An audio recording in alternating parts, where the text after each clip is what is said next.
stolen since 1960 has not been up to 191 billion naira stolen by an executive of a bank. I'm sure you know what I'm talking about. Yes. A lady executive of a bank was charged with stealing 250 billion naira. She pleaded with the government, can I do plea bargain? I will return 194 billion naira. Now, and I'm saying all the money stolen by armed robbers since 1960 has not been equal to that. But we are then told by the ruling class, aided by imperialism, that everybody should mind his own business because of the fear that if you have a united African country in Nigeria, 170 million people, that is one of the largest markets in the world. So for them, they want to keep us divided so that it's easy to rule us. And that is what is going on. Now, Prof, I've enjoyed your lecture. Very stimulating. I have one or two problems. Yes, Africans are corrupt, but I beg you, don't be tempted to jump to the conclusion of the West that stigmatizes us as the most corrupt people on earth. It's not true. America, Britain are the worst corrupt nations on earth. Prof, the Transparency International try to rank great corrupt countries. They say Nigeria is corrupt, Ghana is corrupt, Cameroon is corrupt. But Switzerland, that warehouses all corrupt money in the world, is never in that reckoning. Secondly, sir, and I think that was the point Nkrumah was making, neocolonialism, the last stage of imperialism. Corruption, we must know, sir, is a manifestation of corruption. Because, like Fela said, Fela once asked me, I feel you are a professor of law. Fela said, Femi, with all this your funny law, now, where did you get the idea of fraud from? Money laundering. If the Western people were not stealing, there would be no word like fraud. No word like stealing. But Fela then warned us, don't accept their language and their ideology. When you say money laundering, Fela said, what is money laundering? But if you say a man is a thief, in the school, his children will be ashamed when you say your father is a thief. But when you say the man is engaged in money laundering, it means nothing. Please.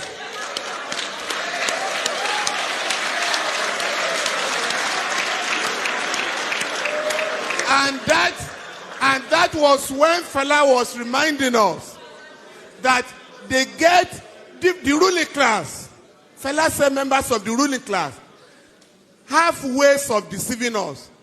Embezzlement, the fraudulent. Make I remember another word, just to deceive people. But if we are going to organize Africa, sir, we need to draw a line of dichotomy between the countries that are getting it right and those that are exposing Africa to shame. You mentioned Rwanda. Rwanda, not just the cleanest city, has the largest number of women legislators in the world, ahead of the West. But here, you are told here, women are supposed to remain in the kitchen, not to go to politics. And you know how they keep women away from politics? All the meetings of political parties are held in the dead of the night. Why? I'm talking of great ideas by lecturers, and you could pick and choose. And I chose ideas that could transform our continent. And when I went to practice, incidentally, I think Motorayo is left. Who asked the question? Morayo.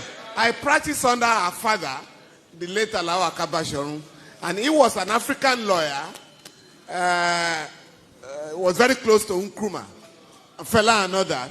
And that generation believed that Africans should be made to realize that we can solve our own problems.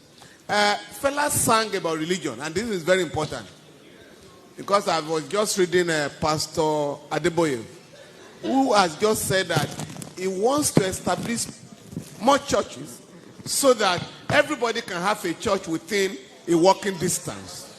Now, Fela sang about religion and the danger of religiosity as opposed to spirituality. Now, Okoye Akadina Okoye has just given a beautiful reply this morning that what Adebayo is talking about are business centers, not religious institutions. Please, and this is very important, they want to know how our young people can have these progressive ideas. Ayo, I would like to suggest to Yeni and other organizers of celebration, next year, please, have a session for musicians in Nigeria. Not just the show. Have an intellectual engagement with them so that you can get them to realize what it means. My own son, my son is a musician. And I asked him one day, where are you getting these your ideas from? He said that you've forgotten that in your car, in our home in those days, you always play Fela. And I have learned about singing for relevance in our society. The last one is about the elite. All of us here, including Prof. Fela decided to drop ransom from his name. You know Fela was Ransom Kuti. He dropped it and chose Anikulapo Kuti. And that influenced many of us to also change our foreign name. Prof, by the way, I was also a Patrick, like you. Now, but I've thrown away that. But on our children, all of us can decide today. Because Prof made the point. We are all proud. When a friend visits you and you say, greet your uncle, you speak the same language. That does not happen anywhere in the world. The late Ganifa Emi called my house one day. My last girl picked up the phone and said, who is speaking, please? And Gani said, please give the phone to your father. Is that not Femi Falana's house? The girl said, yes. Why are you speaking English to me? And I had to apologize. He didn't know you were, sir. In my home, my wife and I decided, since we didn't learn our own English in school, at home, we're never going to speak English to our children at home. Now, that has paid off. Contemporary and friends of my children ask them now, where did you learn your Yoruba from? And I think all of us can decide to teach our children our native language.